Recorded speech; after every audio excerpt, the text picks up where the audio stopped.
장긴 샷좀 줬어.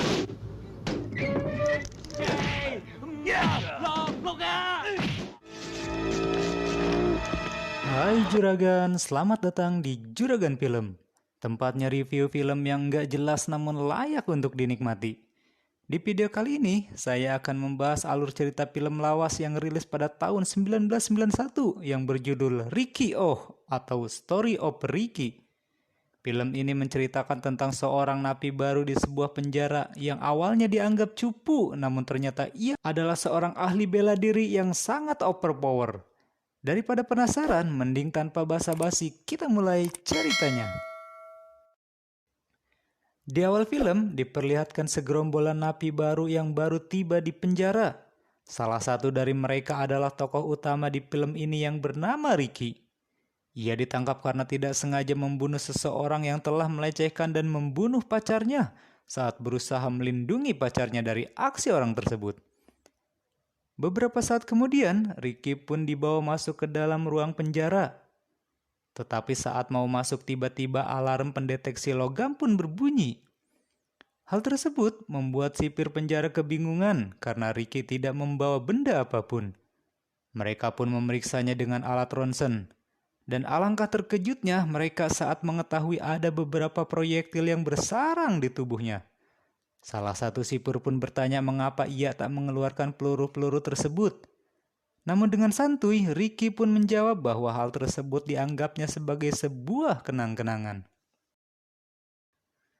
Keesokan harinya, saat seorang bapak-bapak penghuni penjara sedang menggosok gigi, tiba-tiba ia didatangi oleh Samuel yang merupakan bang jago yang ada di penjara itu. Dan tanpa alasan yang jelas mereka langsung menghajar bapak-bapak tersebut. Terungkaplah bahwa para napi lain memang sering mengganggunya karena tak lama lagi ia akan bebas dari penjara itu. Si bapak pun tak melawan dan berharap ia akan segera dibebaskan. Namun gak lama kemudian, Ricky pun datang dan langsung membuat Samuel trauma seumur hidupnya.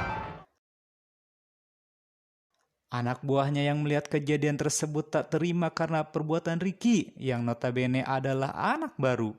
Tapi saat melihat sorot tatapan tajam Ricky, orang itu pun langsung kena mental. Beberapa hari berlalu, ternyata bapak-bapak tadi tidak kunjung dibebaskan. Ternyata para sipir di sana tidak dapat membebaskan napi-napi di sana kecuali atas izin dari napi yang berkuasa di dalam penjara itu. Di malam harinya, si bapak-bapak itu memutuskan untuk bunuh diri karena tidak sanggup lagi dengan semua perlakuan yang ia alami selama ia berada di penjara. Ricky yang mengetahui hal tersebut pun sangat sedih.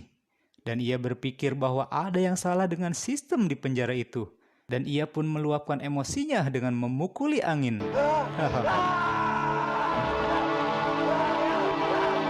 Keesokan harinya, saat Ricky sedang mandi, tiba-tiba datang pria berbadan six-pack seperti Boboho yang langsung memukul Ricky hingga terpental sampai menabrak tembok.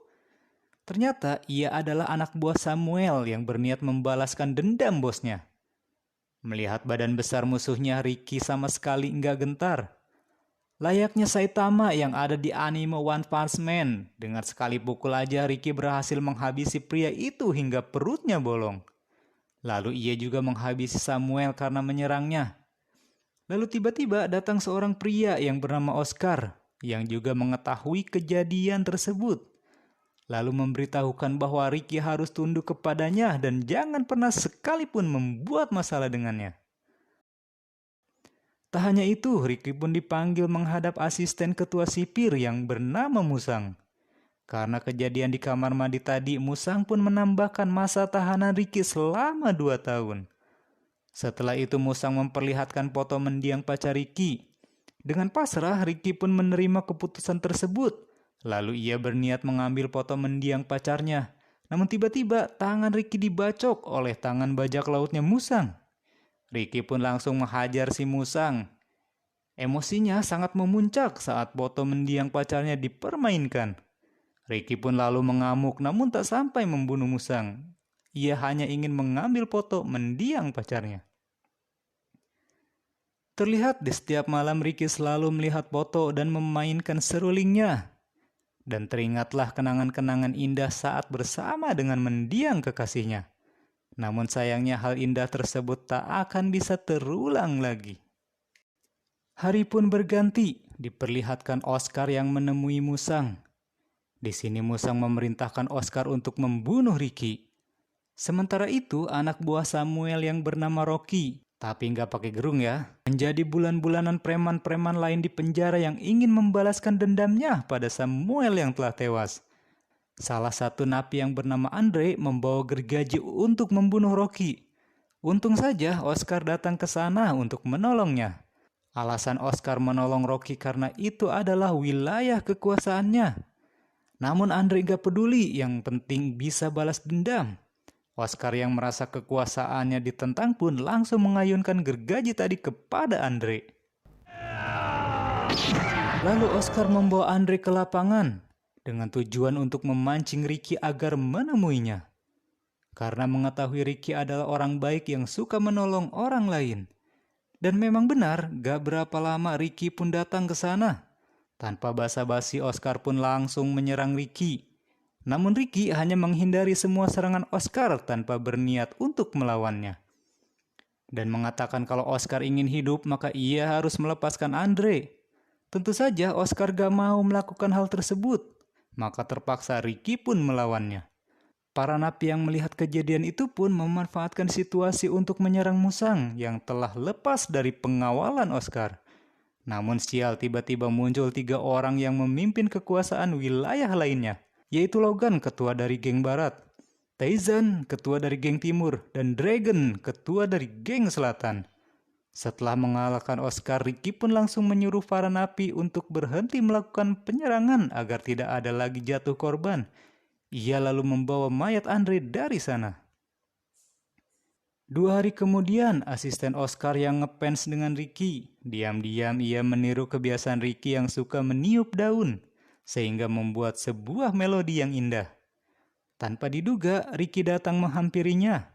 Dengan lembut Ricky mengajarinya cara meniup daun agar bisa menciptakan sebuah melodi.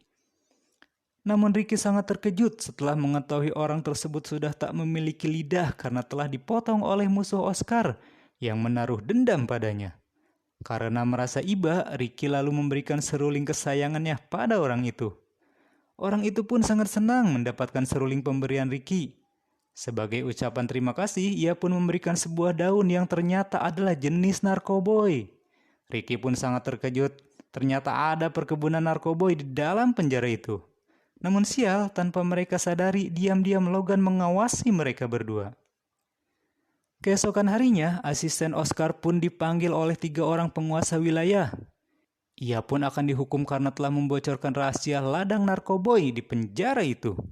Ia pun diberi pilihan dibebaskan dari hukuman itu, namun dengan syarat ia harus membunuh Ricky. Namun tak disangka ia lebih memilih dihukum daripada membunuh Ricky. Karena ia yakin Ricky akan membawa perubahan baik di penjara itu. Mendengar hal itu, mereka bertiga menyiksanya hingga membuat orang itu tewas. Tak berapa lama kemudian, berita kematian itu sampai ke telinga Ricky. Ricky pun habis kesabaran dan tanpa pikir panjang, ia pun langsung membakar ladang narkoboy itu yang terletak di geng barat. Hal itu tentu saja membuat Logan yang menguasai wilayah tersebut sangat marah, dan pertarungan pun tak dapat terelakkan lagi. Dan Ricky pun dikeroyok habis-habisan.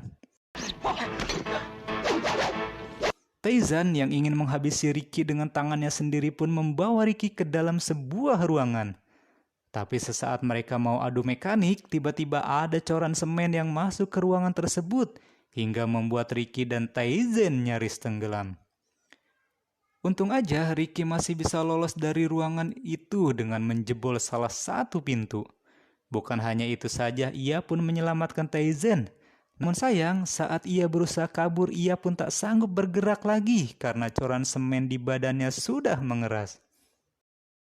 Scene pun berganti, terlihat ketua sipir datang ke penjara itu bersama anaknya yang autis. Saat ia berjalan di atas karpet merah, ia pun terjatuh dengan sendirinya. Ketua sipir lalu bertanya siapa orang yang memasang karpet itu. Orang itu langsung menghadap ketua sipir. Dan tanpa basa-basi, si ketua sipir langsung menusuk matanya hingga terlepas. Kemudian Musang memberitahukan kepala sipir bahwa ladang narkoboy telah ludes terbakar karena telah dibakar oleh seorang napi yang bernama Ricky. Ketua sipir yang sok pun langsung terkena serangan jantung. Untung aja Musang dengan sigap memberikan obat sehingga ia pun selamat. Ketua sipir lalu menemui Ricky yang berada di selnya dengan pengamanan yang sangat ketat. Ia pun terlihat diikat dan dengan kondisi membatu oleh coran semen. Namun tak disangka saat ketua sipir mendekatinya, tiba-tiba Ricky bangkit dan langsung menarik ketua sipir tersebut. Namun hal mengejutkan terjadi, tiba-tiba Taizen datang dengan menjebol tembok dan adu mekanik pun terjadi. Taizen terlihat berhasil memojokkan Ricky.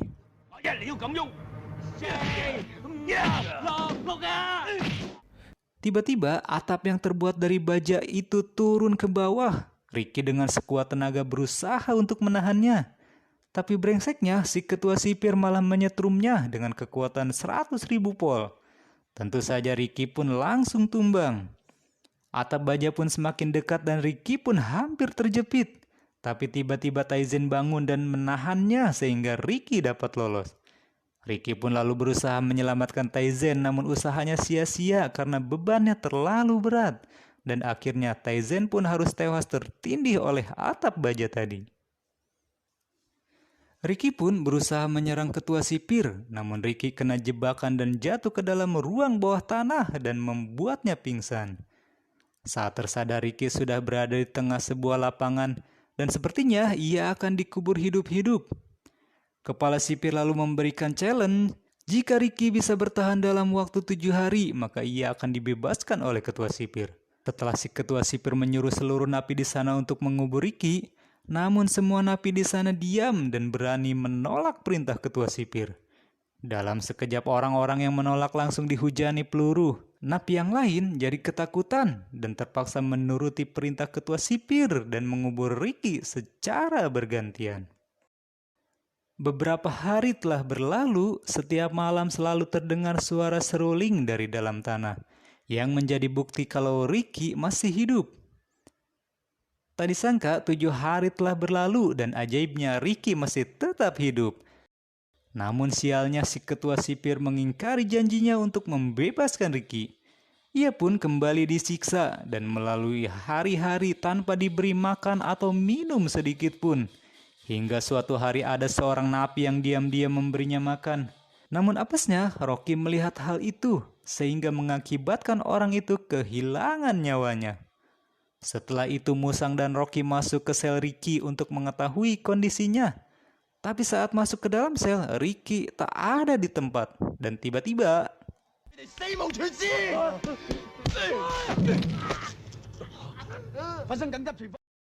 di luar sel, para napi yang mendukung Ricky sudah berkumpul untuk melakukan perlawanan. Dan bentrokan dengan petugas sipil pun tak dapat terelakkan.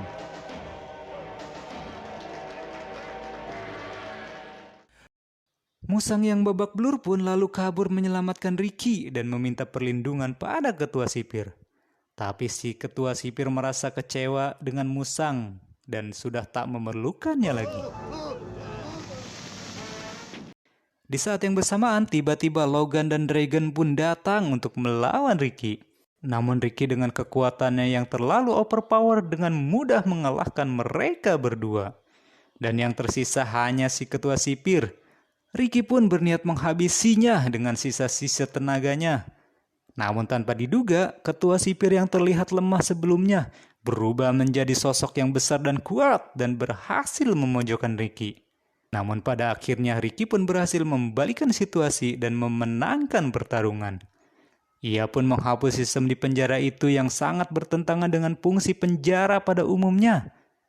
Kemudian ia pun berlari ke arah dinding penjara dan menghancurkannya dalam satu pukulan layaknya Saitama di One Punch Man. Ricky dan para napi lain pun dapat bebas dari penjara yang mengerikan itu dan film pun selesai. Dari film ini kita belajar bahwa kita harus berjuang untuk melawan sistem yang salah, lalu mengembalikan semuanya sesuai dengan fungsinya. Oke, bagi juragan yang suka dengan alur ceritanya, silakan tekan tombol subscribe dan nyalakan lonceng notifikasinya. Terima kasih sudah menonton dan sampai jumpa di alur film yang lainnya. Bye.